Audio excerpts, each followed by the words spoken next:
Hey everyone, Tim from Morris Insurance with another FAQ. This morning I'm going to talk a little bit about what insurance you might need when starting up a new business. If you are thinking about taking that leap, starting up your own new business, congratulations. It's a daunting task. There's a lot of things you have to decide. There's a million things you probably didn't think of that you're going to have to do to get going. And one of them is, what insurance do you need? In talking about this issue, the one biggest piece of advice that I can give beyond a shadow of a doubt is don't wait. Make figuring out what insurance you need and where you're going to get it from, not the first thing you do, but certainly up there, one of your priorities. And the reason for that is depending on what you do for a living, how complicated your business is, how much coverage you need, that type of thing. It can take a while just for us agents to get quotes back to offer you policies, okay? So it's not the typical Geico 15 minutes or less, get your car insured type of thing.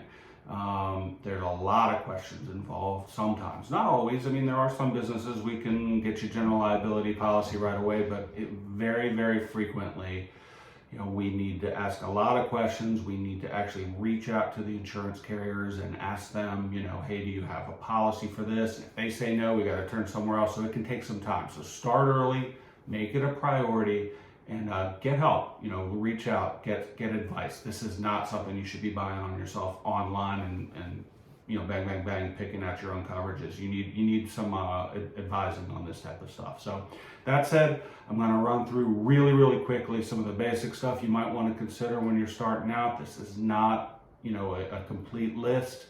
We do have more insurance information on that on our website, morris-insurance.com. I have a blog up there a little more in depth, and then also there's a commercial insurance section on the blog. And then of course you can reach out to us, 410-857-4550. So let's get started.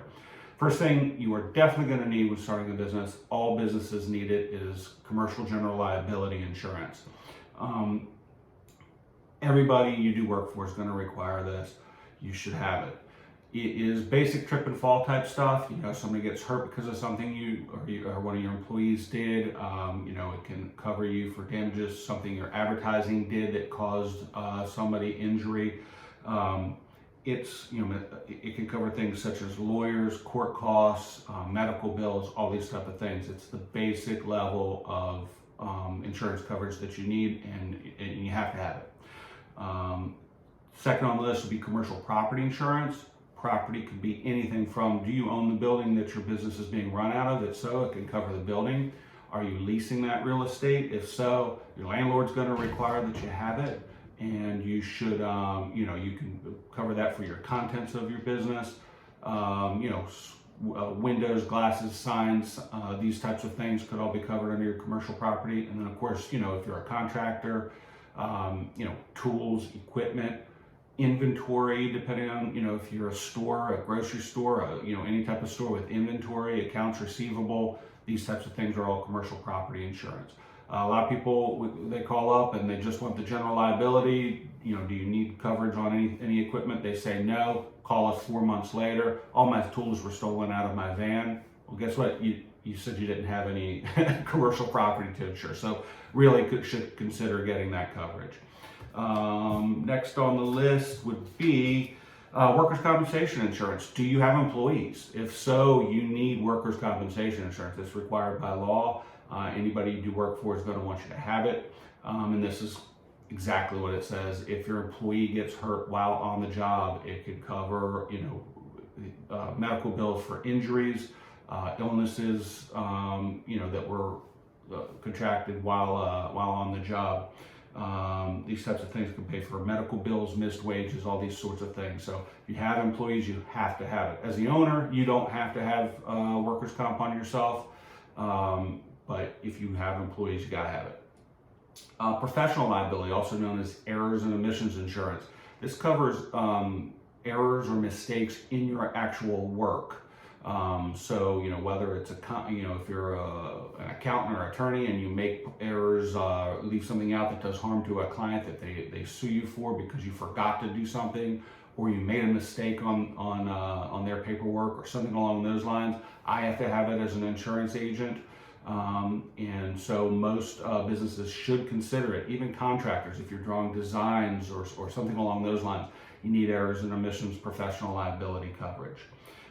Commercial umbrella insurance, that's a big one. That's just excess coverage on all of these other policies we're talking about in case you have a really large claim against you. Now, you may think that claim's never going to happen, but it happens. It definitely does, and especially in business. And if you're not protected properly, they're going to come after your business. They're going to take what you do for a living. Sometimes, depending on the way you have things set up, they can actually come after you personally too. So it's important to consider umbrella coverage. And then the other thing about umbrella coverage is frequently, depending on what type of business you're in, whoever you're doing work for may require that you have an umbrella policy. A lot of these policies that I'm talking about here, you may not think you need them, but the people you're doing work for are going to require them. So you got to kind of think of it as, hey, I need this stuff or I can't go to work. So even though some of it may seem unnecessary to you, your vendors, your contractors, the people you're doing work for, landlords, all these type of things, they're going to require a lot of this stuff. And umbrella is a lot of it because it gives you just it's usually $5-10 million worth of extra coverage just in case that really big one happens. The one I skipped over and I didn't need to was the commercial auto insurance. Basically, if you have a car or vehicle, a truck that's titled in the company name, legally you have to insure it the way it's titled. So you need to insure that on a commercial auto policy.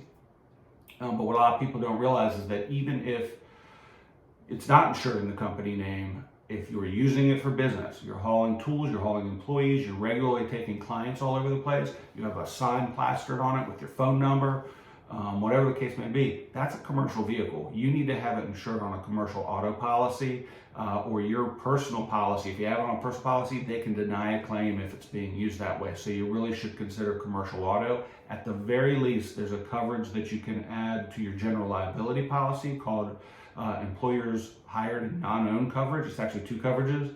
And that's for if you have employees who are using their vehicles at all during the work hours to run errands for you. I have people go to the bank for me, pick up lunch, run to the post office, these types of things. That's your responsibility. So you, at the very least, when it comes to commercial auto, you at least have to have employers hired and non-owned coverage on your policy. So no, I ran through that really quick. There's a lot more to it. There's a lot of other coverages to consider. So please feel free. Give us a call, 410-857-4550. Email us from our website, morris-insurance.com. And that's it. Hope this was helpful. Take care.